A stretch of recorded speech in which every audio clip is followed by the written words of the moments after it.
But only getting outraged when a white police officer kills someone black or shoots someone black is ridiculous.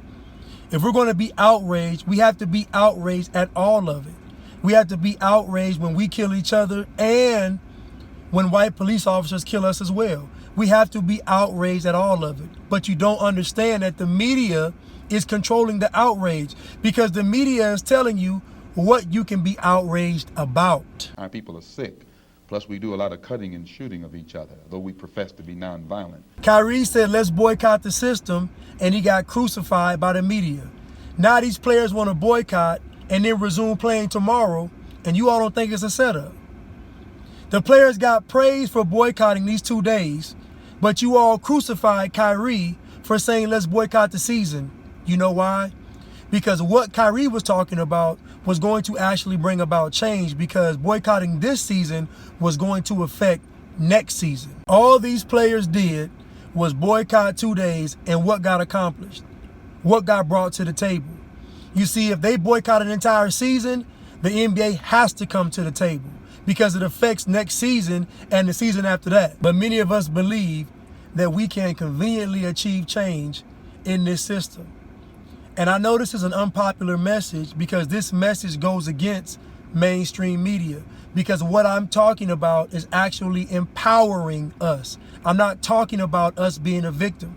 The only narrative that's approved by the media is for black people to be victims of racism. That's it. Nobody is coming up with a solution, because the true solution lies in economics. So if we're having all these problems with America, and black folks can't seem to get along with America, and America can't seem to get along with black folks, then let us have a few states. Let us have about 3 or 4 states.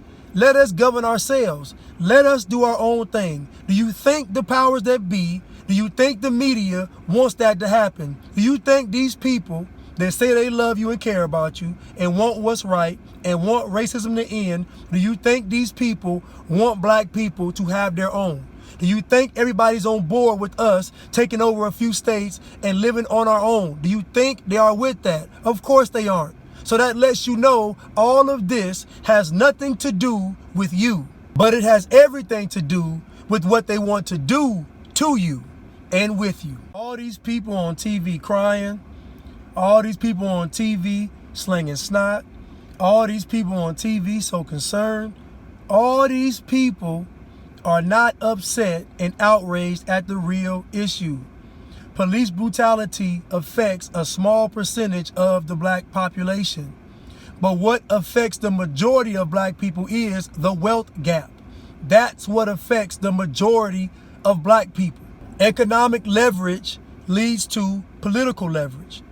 And political leverage leads to social leverage. In that order. There is no other order.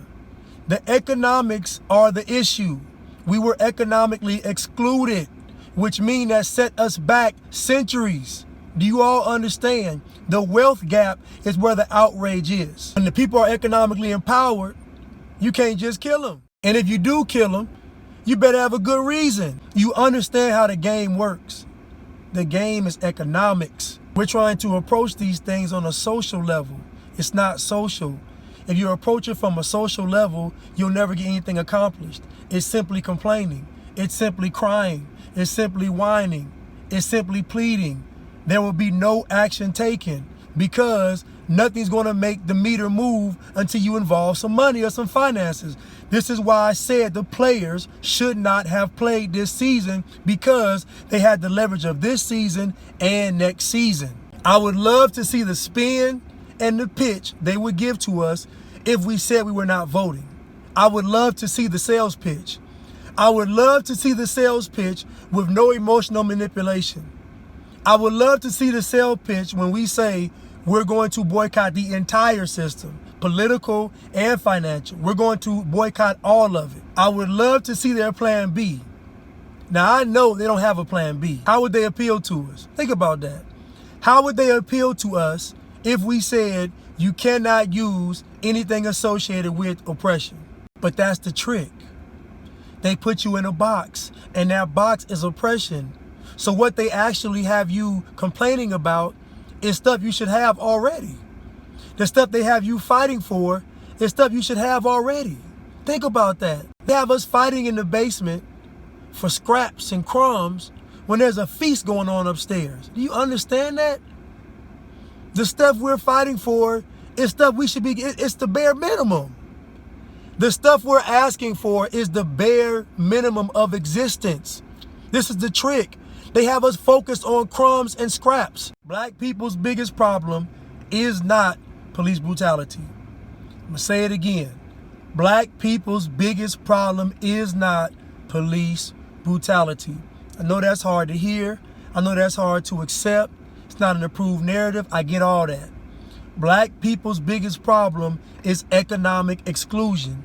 Because once we are economically excluded, we are forced into poverty. And from poverty, you have all of the social ills. Poverty is the #1 killer of people around the world. Poverty is the #1 killer of people around the world, and we are the most impoverished group in America. So they get on TV trying to convince us that it's police brutality because that is an approved script that keeps us from focusing on the bigger picture. Police brutality is terrible, but also us killing each other is terrible as well. We can't step over hundreds of dead bodies, mostly black men, some black women and some black children, but we can't step over hundreds of dead bodies to focus on a white officer killing a black person. Just think about it. Just think about a field of dead bodies, and we're stepping over all these bodies to get to the one on the end because there's a white cop standing over him. I'm not saying we shouldn't be outraged by it. I'm saying we have to be outraged by all of it.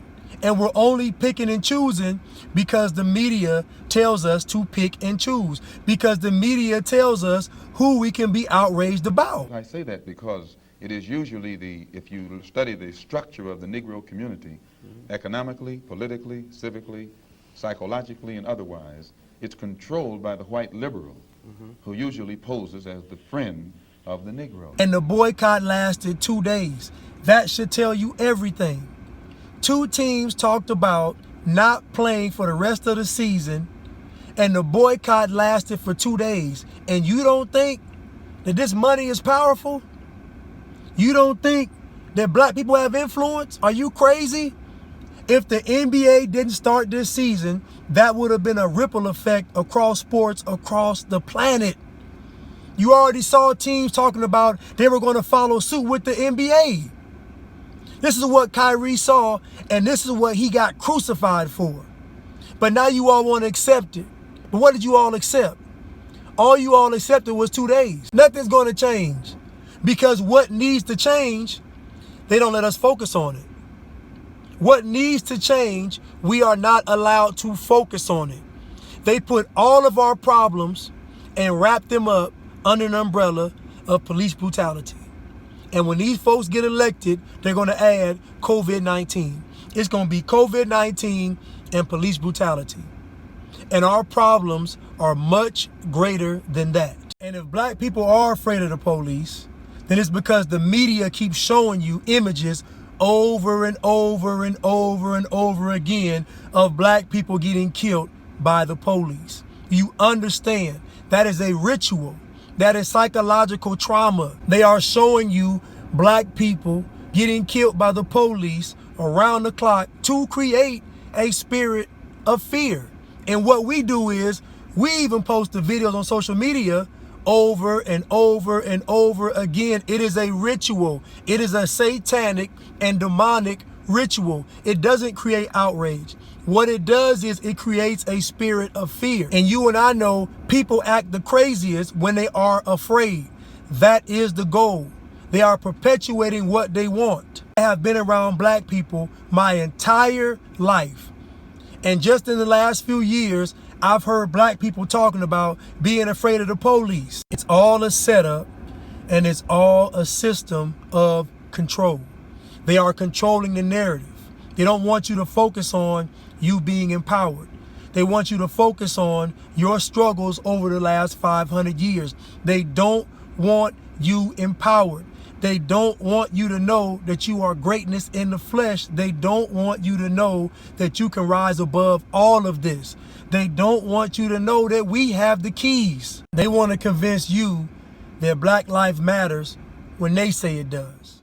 And again, if it's so bad for us, if it's so bad for black people in America that nothing is working, then let us have our own. Let us have our own land and govern and rule ourselves. Let us go. What did Moses say? Let my people go. If it's not working and it hasn't worked, then the only other solution is for us to be on our own. Let us go. But do you think they want that? They don't want that because they don't want you free. They don't want you liberated. They don't want you empowered. They want you being a victim so they can control you. And stop listening to these people on TV. Stop listening to these celebrities. They are all a part of the system. They have the same goals as the powers that be. We wrestle not against flesh and blood, but against principalities, against wickedness in high places. So the fight is not against you or I. It's not against the people on the ground level. The fight is against us and the spiritual wickedness in the high places. Know who you are and know that God exists right inside here. I'm not a victim and you aren't either. We are greatness in the flesh. Don't be safe, be great. Our greatest threat is not police brutality. Our greatest threat is us not knowing who we really are. We are the sons of God, the S-U-Ns of God, the gods, the children of the Most High, as it's written in the Bible. We are supreme. Even Yahshua, right? The Christ, Emmanuel, whatever you want to call him, the Lion of Judah, right? That Naga said in the Bible that you will do greater things than he did. He said you will look at the mountain and say, flee from before me, and the mountain will have to flee from before you. He said that's how powerful you will be. But in order for you to be that powerful, you have to have faith within. You have to have faith. You can't be like, oh, fam, you can't be crying every minute, Harp and Blue Beam and Rome and all these motherfuckers got all the power and shit. Like you don't know that the Most High controls everything. Fam, I keep telling y'all, stop feeding these archons, B. Fam, they got no power, okay? Wait for it. Free blast. Get money. Go.